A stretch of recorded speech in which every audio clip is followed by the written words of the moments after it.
प्यारे साथियों नमस्कार, राधे राधे, जय श्री कृष्णा। तो बिल्कुल जिनका सपना है मेरे प्यारे साथियों 2025 में मास्टर एवं मास्टरनी बनने का, तो बिल्कुल आपका सपना हम साकार कराएंगे। आपको 2025 में कक्षा 1 से 5 तक और 6 से 8 तक के बच्चों को पढ़वाएंगे, आनंद पूर्वक शिक्षा दिलवाएंगे और ऐसे ही मेहनत कराएंगे और मेंस एग्जाम भी पास कराएंगे। ठीक है ना। तो बिल्कुल शुरुआत करते हैं मेरे प्यारे साथियों। आप सभी को पता है कि हमारी एक सीरीज चल रही थी जिसमें आपको संस्कृत के महत्वपूर्ण टॉपिक से आपके व्याख्यात्मक तरीके से पूरा टॉपिक कंप्लीट किया जा रहा है, जिससे आपका एक भी क्वेश्चन बाहर नहीं जाएगा। ऐसे तरीके से आपको पढ़ाया जा रहा है और आपको समझ में भी आ रहा है। आपकी कमेंट भी हमें अच्छी लग रही है। जो भी हमारे साथ कमेंट करता है हमें बहुत अच्छा लगता है। ठीक है ना। बिल्कुल जो भी हमें इतना प्यार दे रहा है उसके लिए बहुत बहुत धन्यवाद। और मैं आपसे एक बात कहना चाहूँगा, देखो हमने सभी सब्जेक्ट की हिंदी पेडागोजी, मैथ पेडागोजी और सामाजिक और पर्यावरण की मैराथन क्लास ऐसे ही आपको करा रखी है। जिसने नहीं देखी है लिंक डिस्क्रिप्शन में दे रखी है और प्लेलिस्ट जाके चेक कर सकते हैं। बिल्कुल विस्तार से ऐसे ही आपको पढ़ाया गया है। तो जो साथी नए जुड़ रहे हैं वो एक बार चैनल को सब्सक्राइब कर लेंगे और सभी साथी इसको ज़्यादा से ज़्यादा शेयर करेंगे उन साथियों के साथ। मुझे पता है आपके अंदर ऐसा लगता है कि और साथी कोई पढ़ लेगा तो कंपटीशन हाई हो जाएगा, लेकिन ऐसा नहीं है। ये एक पात्रता परीक्षा वाला एग्जाम है। अगर आप दूसरों की हेल्प करोगे तो भगवान आपकी हेल्प करेगा। ठीक है ना सर। तो शुरुआत करते हैं एक मोटिवेशन लाइन के साथ। जब आंखों में अरमान लिया, मंजिल को अपना मान लिया, फिर मुश्किल क्या आसान क्या बस ठान लिया तो ठान लिया। बस ठान लिया मेरे प्यारे साथियों। 2025 में आपको मास्टर मास्टरनियां बनाना है। ठीक है ना सर। तो आज का टॉपिक रहने वाला है संस्कृत सहायक सामग्री। ठीक है ना। बिल्कुल विस्तार से पढ़ने वाले हैं। आपका एक भी प्रश्न गलत नहीं होगा। 3 से 4 क्वेश्चन पूछे जाएंगे इस टॉपिक से, जो आपका एक भी गलत नहीं हो पाएगा। एग्जामिनर नहीं कर पाएगा आपसे गलतियां। ठीक है ना सर। आपका फर्स्ट क्वेश्चन है प्यारे साथियों, शिक्षण रुचिकर कथम स्यात्। मेरे प्यारे साथियों शिक्षण को रुचि बनाने के लिए क्या किया जाता है, किसका प्रयोग किया जा सकता है? विधियों का, कौशलों का, पुस्तकों का या फिर दृश्य श्रव्य साधनों का? तो बिल्कुल साथियों आप सभी को पता होगा, शिक्षण को और रुचिपूर्वक बनाना चाहते हैं तो आप दृश्य श्रव्य साधनों का प्रयोग करेंगे तो शिक्षण का जो रुचि है उसमें और बढ़ जाएगी। बच्चों को अब जब सामने से दिखाओगे मेरे प्यारे साथियों तो बच्चों की रुचि और बढ़ जाएगी। सर हमें पता है, ऑप्शन डी को इसमें लॉक कर दो। ठीक है ना सर। इसका राइट आंसर दृश्य श्रव्य साधने हो जाएगा। अगला प्रश्न प्यारे साथियों, अभी क्वेश्चन कर लो, व्याख्या भी बताएंगे आपको। ठीक है ना। एक भी प्रश्न गलत नहीं होगा। संस्कृत अध्यापनस्य अधिगम साधनम मुख्यतः कति भागेषु विभक्तानि। यानी कि मेरे प्यारे साथियों संस्कृत के अध्यापन में अधिगम साधन को मुख्यतः कितने भागों में बांटा गया है? द्वयो, त्रिषु, चतुर्षु या फिर पंचसु? बिल्कुल साथियों सभी के जवाब आ गए। सर हमें पता है जो आपके श्रव्य दृश्य और दृश्य श्रव्य साधन है मेरे प्यारे साथियों, इनको 3 भागों में बांटा गया है। इसका right answer sir option B को लॉक कर दो। ठीक है ना सर। इसका राइट आंसर हमें पता है, ऑप्शन बी को लॉक कर दो। अगला प्रश्न है प्यारे साथियों जी, संस्कृत शिक्षणेन कानि उपकरणानि प्रयुक्तानि सन्ति। यानी संस्कृत शिक्षण में मेरे प्यारे साथियों कौन से उपकरणों का प्रयुक्त किया जाता है? केवल श्रव्य उपकरणानि, केवल दृश्य श्रव्य, चित्राणी या फिर दृश्य श्रव्य उपकरणानि? मेरे प्यारे साथियों इसका right answer sir option D हो जाएगा। संस्कृत शिक्षण में मेरे प्यारे साथियों दृश्य श्रव्य दोनों साधनों का प्रयोग किया जा सकता है। ठीक है ना सर। अगला प्रश्न है प्यारे साथियों, अधिगम प्रक्रियायां केसा विशेष भूमिका अस्ति। अधिगम प्रक्रिया के लिए सबसे विशेष जो भूमिका है वो कौन निभाता है? दृश्य उपकरणम, दृश्य श्रव्य उपकरणम, श्रव्य या फिर दर्शन पत्रकारणम? मेरे प्यारे साथियों इसका राइट आंसर, जो भी साथी सर दृश्य श्रव्य को लॉक कर रहा है उसका राइट आंसर हो जाएगा। सबसे महत्वपूर्ण दृश्य श्रव्य दोनों होते हैं, उससे कम महत्वपूर्ण दृश्य होता है और उससे कम महत्वपूर्ण श्रव्य होता है। ठीक है ना सर। दोनों ऑप्शन में एक साथ हो तो वो सबसे महत्वपूर्ण हो जाता है। ठीक है ना। अब इसकी व्याख्या देख लेते हैं जो आपके एग्जाम के लिए इंपॉर्टेंट होने वाली है। ठीक है ना। बेहतरीन व्याख्या देखेंगे मेरे प्यारे साथियों। हाईलाइटर ले लेते हैं आपके लिए क्योंकि आपको रंग बिरंगा कर देंगे और ये नोट्स आपको टेलीग्राम पर मिलने वाले हैं, तो टेलीग्राम ज्वाइन कर लेना। ठीक है ना। शिक्षण को रोचक, आकर्षक व सुगढ़ा बनाने के लिए जिन उपकरणों का प्रयोग किया जाता है उन्हें शिक्षण सहायक सामग्री कहा जाता है। थॉमस एम रिस्क ने कहा है, ज्ञानेंद्रियां अनुभव द्वारा ही किसी भी वस्तु या क्रिया का मानसिक चित्र बनता है और इस मानसिक चित्र के आधार पर ही तत्व संबंधी प्रत्यय बनते हैं। ठीक है ना। यूनिसेफ के एक अध्ययन के अनुसार पर स्पष्ट किया गया है कि हम कैसे सीखते हैं। ठीक है ना, इंपॉर्टेंट है और आपके जीवन में भी काम आने वाला है। ठीक है ना, ध्यान से देख लेना। बिल्कुल, हम कैसे सीखते हैं मेरे प्यारे मित्रों, हम कैसे सीखते हैं और हम कैसे याद रखते हैं, हम कैसे सीखते हैं उसको देख लेते हैं। हम चख कर तो 1% सीखते हैं, जैसे कि टेस्ट कर कर 1% सीखते हैं, छूकर सर 2% सीखते हैं। कितने? 2% सीखते हैं। सूंघ कर प्यारे साथियों 3% सूंघते हैं। ठीक है ना, सीखते हैं। सुनकर साथियों 11% सीखते हैं। देखकर साथियों 83% सीखते हैं। आपसे कोई आंकड़े नहीं पूछे जाएंगे आपके एग्जाम में, लेकिन ये आपके जीवन के लिए उपयोगी होने वाला है और आपको ये पता चलना चाहिए कि आप सबसे ज्यादा कैसे सीख सकते हैं। ठीक है ना, पढ़कर मेरे प्यारे साथियों 10% सीखते हैं, सुनकर 20% याद रहता है, देखकर 30% रहता है, देखकर व सुनकर 50% रहता है और कहकर 30% और कहकर और सुनकर 90% रहता है। मेरे प्यारे साथियों, आप देख पा रहे होंगे कि देखकर सुनकर सर 50% याद रहता है, तो हमारी वीडियो आपको 2 बार देखनी चाहिए। ठीक है ना, बिल्कुल मैं नहीं बोलता आप 2 बार देखो, आप मेरे साथ सर बार बार दोहरान करो, कहो, अपने आप से कहो कि सर हम सीखते हैं, पढ़कर 10% सीखते हैं, सुनकर 20% सीखते हैं। अपने से कहो ना तो आपको जल्दी याद हो जाएगा। देखो, कहो और सुनो, 90% याद करो और पात्रता परीक्षा में 90% मार्क्स आ जाए मेरे प्यारे साथियों, बिल्कुल फिर क्या है, बल्ले बल्ले हो जाएगी। ठीक है ना सर, बिल्कुल याद रख लेना है, सबसे ज्यादा हम कहकर और सुनकर सीखते हैं। उपयुक्त सारणी से स्पष्ट होता है कि अधिगम प्रक्रिया में दृश्य श्रव्य उपकरणों की भूमिका सबसे महत्वपूर्ण होती है। ये सब चीजें आपको इसलिए बताई गई थी, आपका क्वेश्चन सॉल्व हो जाए। ठीक है ना साथियों, आपके लिए एक इंपॉर्टेंट सूचना है, जिस साथी को मेरे प्यारे साथियों रीट को पास करने में डर लग रहा है, तो मेरे प्यारे साथियों थोड़ा सा जरूरी होता है आपको बताना। जिसको भी डर लग रहा है मेरे प्यारे साथियों, आप मुझे व्हाट्सएप पर मैसेज कर देना कि सर हमें रीट पास करने में डर लग रहा है, हमें आपने जो ई बुक बनाई है उसकी PDF हमें सेंड कर दो। सर नामात्र की फीस में आपको 49 रुपए में मेरे प्यारे साथियों आपको प्रोवाइड करी जा रही है। अगर आपके एग्जाम में 10 से 5 दिन भी रह जाएं मेरे प्यारे साथियों, 5 से 10 दिन भी रह जाएं, फिर भी आप इन ई बुक को पढ़ लेते हो मेरे प्यारे साथियों, तो आपका एक भी प्रश्न गलत नहीं होगा। ठीक है ना, आपके 100 से 110 मार्क्स अच्छे से आ जाएंगे अगर आप इन क्वेश्चनों को देख लेते हैं। ठीक है ना, साइकोलॉजी के 3000 प्रश्न मिलेंगे, हिंदी व्याकरण और शिक्षण विधियों के प्रश्न मिलेंगे, संस्कृत व्याकरण और शिक्षण विधियों के प्रश्न मिलेंगे, अगर आपके पास इंग्लिश है तो इंग्लिश के मिलेंगे, राजस्थान जीके के 3000 प्रश्न अगर आती है तो आपको मिलेंगे। ठीक है ना, और आपके पिछले वर्ष के पेपर जितने भी हैं आपको व्याख्यात्मक तरीके से सॉल्व कराए गए हैं, जो कि आप 2 दिन में पढ़कर आप अपनी पात्रता को पास कर सकते हैं। ठीक है ना, अगर आप लेना चाहते हो तो व्हाट्सएप पर मैसेज कर देना कि सब हमें ई बुक चाहिए। ठीक है ना, आपको दे दी जाएगी। बिल्कुल साथियों, अब देख लेते हैं कि देखो आप सभी को पता होगा कि श्रव्य साधन, दृश्य साधन 3 प्रकार के होते हैं। ठीक है ना, इनको देख लेते हैं एक बार, फिर अपने क्वेश्चनों की तरफ चलेंगे। उससे पहले आप देख लो एक बार, दृश्य होता है, श्रव्य होता है और श्रव्य दृश्य होता है। आप सभी को पता होगा दृश्य में सामान्य होता है और यांत्रिक होता है। सामान्य में क्या आता है सर? श्यामपट्ट आता है, चित्र आता है, मानचित्र आता है, प्रतिकृति आती है, प्रतिरूप आता है, पाठ्य पुस्तक आती है, भित्ति पत्रिका आती है, पत्र पत्रिकाएं आती हैं, बुलेटिन बोर्ड आता है, फिलैनेट बोर्ड आता है और संग्रहालय आता है। आपसे क्वेश्चन पूछा जाएगा कि सर दृश्य सामग्री में कौन कौन आता है, तो आपको इनको बता देना है। यांत्रिक में चित्र विस्तारक यंत्र आता है, प्रक्षेपण यंत्र आता है। ठीक है ना, इनको याद रख लेना। सर श्रव्य में क्या आता है? श्रव्य में आकाशवाणी आती है, ध्वनि पंजिका, ध्वनि अभिलेख यंत्र आता है, वर्तुलाकार ध्वनि ग्रंथ जिसे ग्रामोफोन कहते हैं, भाषा पंजिका आती है जिसे लिंगुआ फोन कहते हैं, ध्वनि सच्चिका आती है जिसे ऑडियो कैसेट कहते हैं, एक भाषा प्रयोगशाला जो श्रव्य में आती है। ठीक है ना, श्रव्य दृश्य में क्या आता है सर? दूरदर्शन, संगणक, चलचित्र, अभिनय, श्रव्य दृश्य अभिलेख, अंतरजाल, यूट्यूब, भाषा प्रयोगशाला, संस्कृत कक्ष, टेली टीचिंग एवं कॉन्फ्रेंसिंग, ये सभी चीजें आती है। ठीक है ना सर, इनको याद रख लेना, बहुत ही बेहतरीन क्वेश्चन बनते हैं इनसे जी। अब अपने क्वेश्चनों की तरफ चलते हैं सर। क्वेश्चन है आपका, वैदिक पद्धति दृश्य साधनम प्रयोग कथम वेति, यानी कि मेरे प्यारे साथियों वैदिक शिक्षा की पद्धति के अनुसार सबसे इंपॉर्टेंट दृश्य साधन क्या रहा था?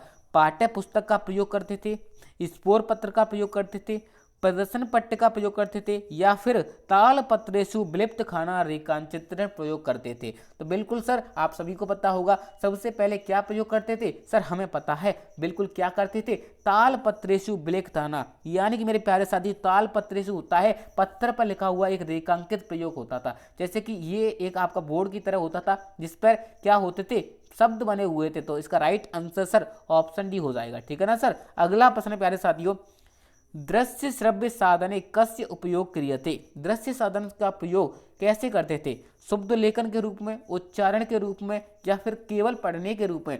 सर जो दृश्य श्रव्य साधन होते हैं उनका प्रयोग मेरे प्यारे साथियों शुद्ध लेखन के लिए भी किया जाता है और उच्चारण के लिए भी किया जाता है, ठीक है ना, केवल पठन के लिए नहीं किया जाता। तो उभयों का मतलब होता है दोनों, ठीक है ना सर। तो इसका right answer sir option C हो जाएगा जी, ठीक है।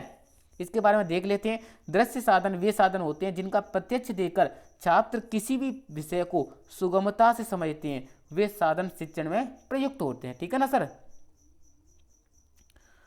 प्रयुक्त किए जाने वाले अन्य साधनों की तुलना में सस्ते व सुलभ भी होते हैं। दृश्य साधनों का प्रयोग शुद्ध लेखन और उच्चारण के लिए किया जाता है, ठीक है ना। वही क्वेश्चन था आपका। अगला प्रश्न है प्यारे साथियों, दृश्य साधनम सर्वोत्तम साधन वर्तते, दृश्य साधन का जो सर्वोत्तम साधन है वो क्या होता है, श्याम फलकम, पुस्तकम, चलचित्रम या फिर सर नाटकम। तो सर सभी के जवाब आ गए। इसका राइट आंसर सर श्याम फलकम हो जाएगा। क्या हो जाएगा, श्याम फलकम हो जाएगा। जो श्याम पट्ट होता है मेरे प्यारे साथियों दृश्य साधन का सबसे सर्वोत्तम साधन होता है, ठीक है ना, अध्यापक के लिए। कस्मन कच्चा कच्चे कस्य प्रथम अनिवार्यता भवते, यानी कच्चा कच्चे में प्रथम अनिवार्यता क्या होती है, वस्त्रों की होती है, आसंद की होती है, श्याम पट्ट की होती है या फिर दंड की होती है। तो सभी को पता होगा अगर क्लास में श्याम पट्ट नहीं होगा तो टीचर आप बच्चों को कैसे समझाएगा, ठीक है ना सर। तो प्रथम जो अनिवार्यता होती है वो श्याम पट्ट की होती है, ठीक है ना। अगला प्रश्न है, संस्कृत शिक्षणे परंपरागत सहयोग उपकरण अस्ति, यानी जो परंपरा से संस्कृत शिक्षण का जो परंपरागत सहयोग बना है वो क्या है, दूरदर्शनम, श्याम पट्ट, चित्र या फिर आकाशवाणी। तो सर हमें पता है इसका राइट आंसर ऑप्शन बी को कर दो कि परंपरा से चला आ रहा है सर श्याम पट्ट बहुत ही अच्छा उपकरण है, ठीक है ना सर। इसका राइट आंसर ऑप्शन बी हो जाएगा। अगला प्रश्न है प्यारे साथियों जी, संस्कृत अध्यापनस्य दृश्य साधनेषु सर्वोत्तम साधन विधीयते, संस्कृत के अध्ययन के लिए मेरे प्यारे साथियों दृश्य के रूप में सबसे सर्वोत्तम साधन क्या होता है। तो बिल्कुल सर सभी के जवाब आ गए। आपके ऑप्शन दे रखे हैं श्याम फलकम, संगणकम, चित्राणी या फिर आकाशवाणी। तो सभी को पता है श्याम फलकम हो जाएगा दृश्य के रूप में, ठीक है ना सर। ऑप्शन ए को लॉक कर दो।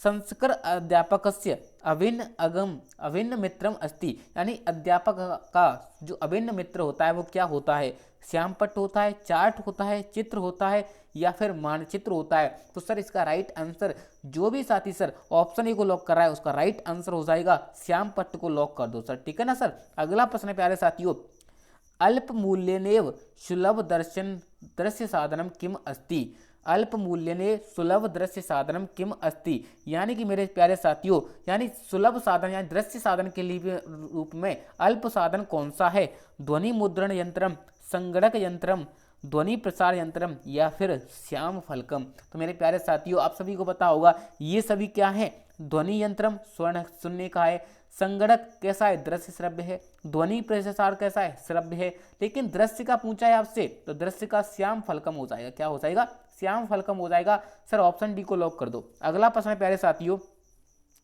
शिक्षक कक्षाएं कम आश्रित पाठ्यथी, यानी मेरे प्यारे साथियों शिक्षक कक्षा के लिए सबसे महत्वपूर्ण क्या होता है, सुधाखंडम, पाठ्य पुस्तकम, श्याम पट्टम या फिर सर्वम। तो सर इसका राइट आंसर ऑप्शन डी को लॉक कर दो। कक्षा में मेरे प्यारे साथियों शिक्षक के लिए सभी चीजें इंपॉर्टेंट होती हैं, सुधाखंड, पाठ्य पुस्तक और श्याम पट्ट, ठीक है ना सर। अगला प्रश्न है, दूरदर्शन कार्यक्रमेषु संस्कृत अक्षरा नामक, यानी मेरे प्यारे साथियों नामक कार्यक्रम कस्मात स्तनात प्रसारते, यानी दूरदर्शन पर जो कार्यक्रम चलता है अक्षरा नामक वो कार्यक्रम कहाँ से प्रसारित होता है, बीकानेर से, दिल्ली से, जयपुर से या फिर उदयपुर से। तो सर सभी के जवाब आ गए। इसका right answer sir option C को लॉक कर दो, ठीक है ना सर। जयपुर से किया जाता है। कहाँ से किया जाता है, जयपुर से किया जाता है। याद रख लेना इंपॉर्टेंट है अक्षरा नामक, ठीक है ना। जिसने नहीं देखा है वो यूट्यूब पर जाकर देख लेना, अक्षरा संस्कृत में आता है। संस्कृत भाषा शिक्षणस्य इंद्रियाणां प्रयोगधारणे दृश्य साधनम भवति। यानी संस्कृत भाषा में कौन सा साधन दृश्य के रूप में है?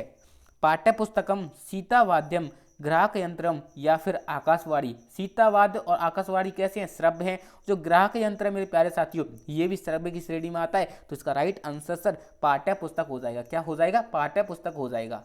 अगला प्रश्न है प्यारे साथियों जी, शिक्षण अधिगम प्रक्रिया सूक्ष्म मृदु उकावम विदते। यानी मेरे प्यारे साथियों, शिक्षण अधिगम प्रक्रिया के लिए बालकों के लिए सबसे कम उपयोगी क्या है? समाचार पत्र, दूरदर्शन, ध्वनि ग्राहक यंत्र या फिर संगणक। आप सभी को पता होगा दूरदर्शन से बहुत अच्छी शिक्षा दी जा सकती है, संगणक यानी कंप्यूटर से बहुत अच्छी शिक्षा दी जा सकती है, ध्वनि ग्राहक यंत्र बहुत अच्छी शिक्षा दी जा सकती है। लेकिन समाचार पत्र से मेरे प्यारे साथियों, छोटे बच्चों को क्या मतलब समाचार पत्रों से? आपको 1 से 5 तक, 6 से 8 तक के बच्चों को पढ़ाना है, आपको उनको समाचार पत्र नहीं सुनाने हैं, ठीक है ना। ये कुछ समय के लिए यानी सूक्ष्म प्रक्रिया होती है, ठीक है ना सर। तो ऑप्शन ए इसका राइट आंसर हो जाएगा। अब थोड़ी सी व्याख्या देख लेते हैं जी।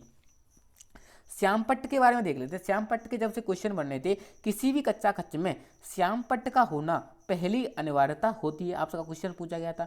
यह सबसे सस्ता व सुलभ दृश्य साधन है, ठीक है ना। श्यामपट्ट दृश्य साधनों में सर्वोत्तम व परंपरागत सहायक उपकरण है। नई शिक्षा नीति से ऑपरेशन ब्लैक बोर्ड की व्यवस्था की गई है। चिंता प्रकट की गई कि जिसमें प्राथमिक स्तर पर प्रत्येक विद्यालय में श्यामपट्ट, दरी पट्टी, चौक, डस्टर इत्यादि आवश्यक मूल उपकरण अवश्य उपलब्ध होने चाहिए, ठीक है ना। संस्कृत भाषा शिक्षण में श्यामपट्ट के प्रयोग का बहुत महत्व है। प्राथमिक स्तर पर अक्षर ज्ञान से लेकर उच्च स्तर पर सार लेखन तक इसका प्रयोग होता है, ठीक है ना, याद रख लेना। अगला है मेरे प्यारे साथियों जी, यदि पाठ योजना के सोपान अनुसार देखें तो विषय, प्रकरण, दिनांक, कक्षा इत्यादि औपचारिक बिंदुओं के साथ उच्चारण अभ्यास में श्यामपट्ट का प्रयोग आवश्यक है, क्योंकि इससे छात्रों को शुद्ध वर्तनी का ज्ञान तथा शुद्धो उच्चारण करवाने की सुविधा होती है। नोट लगा के याद कर लो, कच्चा कच्चे में शिक्षक का अभिन्न मित्र श्यामपट्ट ही होता है, ठीक है ना। आपको बच्चे नहीं करने, बच्चे मित्र नहीं होते, श्यामपट्ट मित्र होता है, ठीक है ना जी। कठिन शब्दों की व्याख्या करने में विविध प्रविधियों का प्रयोग किया जाता है। इनके स्पष्टीकरण हेतु श्यामपट्ट एक महत्वपूर्ण साधन है। किसी भी शब्द की व्युत्पत्ति, समास विग्रह और संधि विच्छेद, शब्द रूप, धातु रूप इत्यादि को समझने में भी यह आवश्यक होता है, ठीक है ना सर, याद रख लेना। अगला प्रश्न है प्यारे साथियों जी, कस्यापि नगरस्य भौगोलिकी स्थिति बोध्यति की दृश्य पाठ्य उपकरणम प्रयोग करनी है। मेरे प्यारे साथियों, आपसे क्वेश्चन पूछा गया है और 2 बार पूछा गया है। पहले टेट में पूछा गया सेम टू सेम, फिर रीट में पूछा गया, हूबहू प्रश्न रिपीट हुआ था, ठीक है ना सर। आपसे पूछा गया है कि सर कि ऐसी कौन सा साधन है जिसमें हम किसी नगर की भौगोलिक स्थिति का वर्णन करना चाहते हैं, यहाँ पर दर्शाना चाहते हैं कि ये एक पेट्रोल पंप है, ये यहाँ पर स्कूल है, तो हम किस चीज़ का यूज करेंगे? मानचित्र का, पत्रकस्य का, रेखा चित्र का या फिर पुस्तक का। मेरे प्यारे साथियों, आप सभी को पता होगा किसका करेंगे सर? मानचित्र का करेंगे। तो आपको थोड़ा बहुत अनुवाद करना आना चाहिए, काम चल जाता है, ठीक है ना संस्कृत में जी। मैं भी आपका जीके का टीचर हूँ, लेकिन आपको संस्कृत इतने अच्छे से पढ़ा रहा हूँ, ठीक है ना। मैं कसम खाता हूँ मेरा संस्कृत से कोई लेना देना नहीं है। मैं इंग्लिश का टीचर हूँ, फिर भी आपके लिए संस्कृत इतना बेहतरीन तैयार कर लिया, ठीक है ना। फिर भी आपकी तो सेकंड लैंग्वेज संस्कृत होगी, तो आपकी तो बेटर होगी, ठीक है ना। संस्कृत भाषा शिक्षण करते समय छात्रों को किसी नगर की ऐतिहासिक तथा भौगोलिक स्थिति समझाने के लिए मानचित्रों का प्रयोग किया जा सकता है, जैसे नालंदा, तक्षशिला, विक्रमशिला इत्यादि स्थिति दर्शाने हेतु करते हैं, ठीक है ना। के अमूर्तान वस्तून संकल्पन मूर्ति भवती। यानी मेरे प्यारे साथियों, अमूर्त वस्तुओं को संकल्पन के रूप में मूर्त दर्शाता है। वो कौन सा साधन है? पत्र के, दंडे, चित्रे या फिर पुस्तके। मेरे प्यारे साथियों, आप सभी को पता होगा कि अमूर्त चीजों को मूर्त रूप में कौन दर्शाता है? वो एक चीज चित्र ही तो है मेरे प्यारे साथियों, जिसका आप मेरे प्यारे साथियों चित्र के रूप में वर्णन कर देते हैं, ठीक है ना सर। बिल्कुल इसका right answer sir option C हो जाएगा। क्या हो जाएगा? ऑप्शन सी हो जाएगा। संस्कृत भाषा शिक्षण को रोचक व सुग्राह्य बनाने में शिक्षक रंगीन व आकर्षक चित्रों का प्रयोग कर सकता है। चित्र के माध्यम से अमूर्त वस्तु अथवा उसकी संकल्पना मूर्तमती के रूप में हो उठती है। ठीक है ना सर। अक्षर ज्ञान के लिए चित्र प्राथमिक स्तर से ही बहुत ही महत्वपूर्ण भूमिका निभाते हैं। छात्रों के शब्द भंडार में वृद्धि करना व कठिन शब्दों के अर्थ को स्पष्ट करने में भी चित्र सहायक होते हैं। रचना शिक्षण करते समय चित्रों के द्वारा छात्रों में रचना कार्य करवाया जा सकता है। इससे छात्रों में निरीक्षण करने व विश्लेषण करने की प्रवृत्ति जागृत होती है। ठीक है ना, इंपॉर्टेंट है, याद कर लेना बिल्कुल। अगला क्वेश्चन है प्यारे साथियों, कच्चा कच्च शिक्षणे छात्राणां अभ्यास केन शिक्षण अधिगम साधने कर सकते। मेरे प्यारे साथियों, कच्चा शिक्षण में मेरे प्यारे साथियों छात्रों के समुच्च उच्चारण और अभ्यास के लिए सबसे उपयुक्त साधन क्या होगा? मानचित्र, रेखा चित्र, पाठ्य पुस्तक या फिर ध्वनि अभिलेखन। मेरे प्यारे साथियों सभी का राइट आंसर आ रहा है। सर आप जब बच्चों को ध्वनि सुनाकर उनसे लिखवाओगे तो उनका उच्चारण अभ्यास ज़्यादा से ज़्यादा हो जाएगा। ठीक है ना सर, तो इसका राइट आंसर ऑप्शन डी हो जाएगा। ठीक है ना जी। श्रव्य साधन के बारे में बात कर लेते हैं। ऐसे साधन जिनसे शिक्षण सामग्री को सुनकर अर्थ ग्रहण किया जाता है। इन साधनों के द्वारा छात्रों को उच्चारण अभ्यास कराया जाता है, जिसमें ध्वनि अभिलेख आता है। जिसे ग्रामोफोन के रिकॉर्ड स्थायी होते हैं किंतु ध्वनि अभिलेख के टैप अस्थायी होते हैं। ठीक है ना, इसमें धातु या प्लास्टिक का फीता होता है, ये इतना इंपॉर्टेंट नहीं है। ठीक है ना आपके लिए। संस्कृत शिक्षण की श्रव्य साधनम अनुपयोगी नास्ति, यानी संस्कृत शिक्षण के लिए श्रव्य साधन के रूप में उपयोगी नहीं होता। आकाशवाणी, ग्रामोफोन, टैप रिकॉर्डर तीनों सर कैसे हैं? श्रव्य है। लेकिन जो मानचित्र है वो कैसा है सर? दृश्य है। कैसा है सर? दृश्य है। तो इसका right answer sir option B को लॉक कर दो। अगला प्रश्न है प्यारे साथियों जी, अधोलिखितेषु श्रव्य साधनम नास्ति, रेडियो, दूरदर्शनम, ध्वनि अभिलेखन यंत्रम या फिर सर प्रतिकृति। तो अधोलिखित श्रव्य साधनम नास्ति यानी श्रव्य साधन नहीं है, तो रेडियो तो है। ठीक है ना सर, ध्वनि अभिलेख यंत्र भी है मेरे प्यारे साथियों और दूरदर्शन भी है। लेकिन प्रतिकृति मेरे प्यारे साथियों, जो छाया होती है मेरे प्यारे साथियों, वो कैसी होती है सर? दृश्य होती है। कैसी होती है सर? दृश्य होती है। तो इसका right answer sir option D हो जाएगा। ठीक है ना, ऑप्शन डी हो जाएगा। अगला प्रश्न है, संस्कृत शिक्षण से श्रव्य साधनेषु क परिगणित, यानी संस्कृत शिक्षण के लिए श्रव्य साधन के रूप में कौन सा महत्वपूर्ण है? श्यामपट्ट, मानचित्र, प्रतिकृति। ये कैसे हैं मेरे प्यारे साथियों? कैसे हैं? दृश्य साधन है। तो श्रव्य साधन आपसे पूछा गया है, तो ध्वनि अभिलेख क्या हो जाएगा? इसका राइट आंसर हो जाएगा। अगला प्रश्न है प्यारे साथियों, आकाशवाणी इत की प्रकार साधनम अस्ति। यह किस प्रकार का साधन है? मैंने अभी आपको बताया था, दृश्य साधनम, श्रव्य साधनम, दृश्य श्रव्य या फिर क्रिया साधनम। अभी आपको बताया था कि आकाशवाणी रेडियो पर चलने वाली ये क्या है? मंच है। ठीक है ना सर, तो इसका राइट आंसर ऑप्शन भी हो जाएगा। क्या हो जाएगा? ऑप्शन भी हो जाएगा, बिल्कुल सर। अगला प्रश्न है, दृश्य श्रव्य साधनेषु प्रमुख साधनम विद्यते, आकाशवाणी, श्याम फलकम, ध्वनि मुद्रिका या फिर दूरदर्शनम। यानी आपसे पूछा गया है कि दृश्य श्रव्य साधन दोनों कौन सा है इसमें से? तो आकाशवाणी कैसा है सर? श्रव्य है। ठीक है ना सर। श्याम फलकम कैसा है सर? दृश्य है। ध्वनि मुद्रिका कैसा है मेरे प्यारे साथियों? श्रव्य है। कैसा है? श्रव्य है। और जो दूरदर्शन है मेरे प्यारे साथियों, वो टीवी होता है। टीवी कैसा होता है? उसमें देखा भी जाता है और सुना भी जाता है। तो श्रव्य दृश्य दोनों हो जाएंगे सर। ऑप्शन डी को लॉक कर दो। अगला प्रश्न है प्यारे साथियों, संस्कृत अध्यापनस्य श्रव्य सादृश्य साधनम विद्यते। वही क्वेश्चन रिपीट हो गया मेरे प्यारे साथियों, same to same question repeat होते हैं। इसलिए बोल रहा हूँ मेरे प्यारे साथियों, आप एग्जाम की तैयारी करो ना, तो बेहतरीन तरीके से आप प्रीवियस ईयर के क्वेश्चन पेपर को सॉल्व किया करो। ठीक है ना सर, बिल्कुल बिल्कुल। इसका राइट आंसर सर दूरदर्शनम हो जाएगा। ऑप्शन सी को लॉक कर दो। निम्नलिखितेषु दृश्य श्रव्य साधनम अस्ति। वही क्वेश्चन मेरे प्यारे साथियों, दूरदर्शन को लॉक कर दो। ठीक है ना, इनमें टाइम क्या लें, अब क्या समझाएं इसके बारे में। ठीक है ना, मस्तिष्क यंत्र से अपर नाम किम। मस्तिष्क यंत्र यानी क्या कहते हैं मस्तिष्क यंत्र को? दूरदर्शनम, ध्वनि पंजिका, भाषा पंजिका या फिर संगणकम। मेरे प्यारे साथियों, कंप्यूटर का दूसरा रूप क्या होता है? संगणकम, जिसे मस्तिष्क यंत्र से भी कहा जाता है सर। ठीक है ना, ऑप्शन डी को लॉक कर दो। अगला प्रश्न है प्यारे साथियों जी, सभी साथी बताएंगे, संस्कृत शिक्षणे मस्तिष्क यंत्र साधन वर्तते, यानी जो संस्कृत शिक्षण में जो मस्तिष्क यंत्र यानी संगणक है वो कैसा साधन है, दृश्य श्रव्य साधन है, श्रव्य साधन है या दृश्य श्रव्य, सभी साथी बताएंगे। बिल्कुल सर हमें पता है ये कैसा होता है, कंप्यूटर में सर गाने भी सुन सकते हैं और देख भी सकते हैं, ठीक है ना सर, हमें पता है, हमने चलाया है। इसका right answer sir option C को लॉक कर दो, ठीक है ना। अगला प्रश्न है प्यारे साथियों, संस्कृत भाषा सर्वाधिक सफल भाषा कस्य कृत वर्तते, यानी जो संस्कृत भाषा है मेरे प्यारे साथियों, सफल भाषा बनाने के लिए सबसे पहले क्या उपयोग करना चाहिए, दूरदर्शनम, चलचित्र, संगणकस्य या फिर आकाशवाणी। मेरे प्यारे साथियों इसका राइट आंसर जो भी साथी सर ऑप्शन सी को लॉक करा उसका राइट आंसर हो जाएगा, संस्कृत भाषा को सर्वाधिक सफल बनाना है तो संगणक का यूज करेंगे मेरे प्यारे साथी। आप सभी को पता है कंप्यूटर एक ऐसी चीज है जो कुछ भी कर सकता है, ठीक है ना सर, तो इसका राइट आंसर ऑप्शन सी हो जाएगा। अगला प्रश्न है,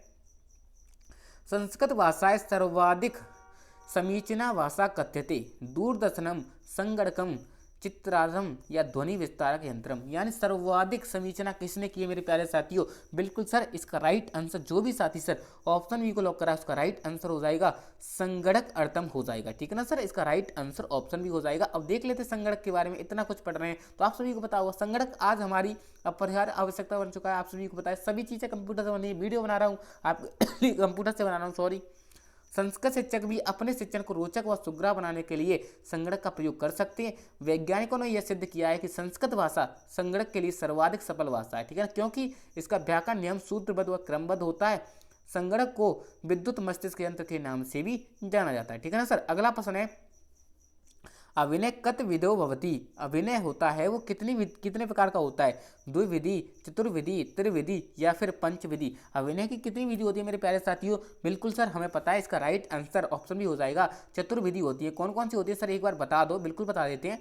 चतुर्विधि होती है आपकी आंगिक, वाचिक, सात्विक और आहार, ठीक है, चारों को याद कर लेना, इंपॉर्टेंट रहने वाली है, ठीक है ना सर। अगला प्रश्न है प्यारे साथियों जी, शैक्षिक भ्रमण संस्कृत शिक्षण साधनम अस्ति, शैक्षिक भ्रमण जो संस्कृत शिक्षण है वो कैसा है, दृश्य साधन है, श्रव्य साधन है, दृश्य श्रव्य है या क्रियात्मक अनुसंधान साधनम है। बिल्कुल सर आपने तो हमें बताया था कि दृश्य होता है, श्रव्य होता है, दृश्य श्रव्य होता है, तीन प्रकार के साधन होते हैं, लेकिन ये कहाँ से आ गया, ये सर सामाजिक साधन होता है जिसे क्रियात्मक अनुसंधान भी कहते हैं, ठीक है ना सर। आपके अलग से टॉपिक दिया हुआ है क्रियात्मक अनुसंधान, इसका right answer sir option D हो जाएगा, क्या हो जाएगा, ऑप्शन डी हो जाएगा। मेरे प्यारे साथियों आज की क्लास को यहीं पर समाप्त करते हैं। आपके लिए आवश्यक सूचनाएं मेरे प्यारे साथियों, जिस भी साथी को मेरे प्यारे साथियों ऐसा लग रहा है ना कि हमारा रीट एग्जाम पास होगा या नहीं होगा मेरे प्यारे साथियों, उनके लिए खास ई बुक हमने तैयार करी है। जो भी साथी लेना चाहता है मेरे प्यारे साथियों दिए गए नंबर पर व्हाट्सएप मैसेज कर देना कि सर हमें रीट पास करने वाली ई बुक दे दो, इस नंबर पर कांटेक्ट कर देना, आपको 2 मिनट में जवाब दिया जाएगा और ई बुक जल्दी से जल्दी आपको भेज दी जाएगी, ठीक है ना सर। 10 से 5 दिन भी रह जाए ना एग्जाम में फिर भी आप ले सकते हो। Thank you.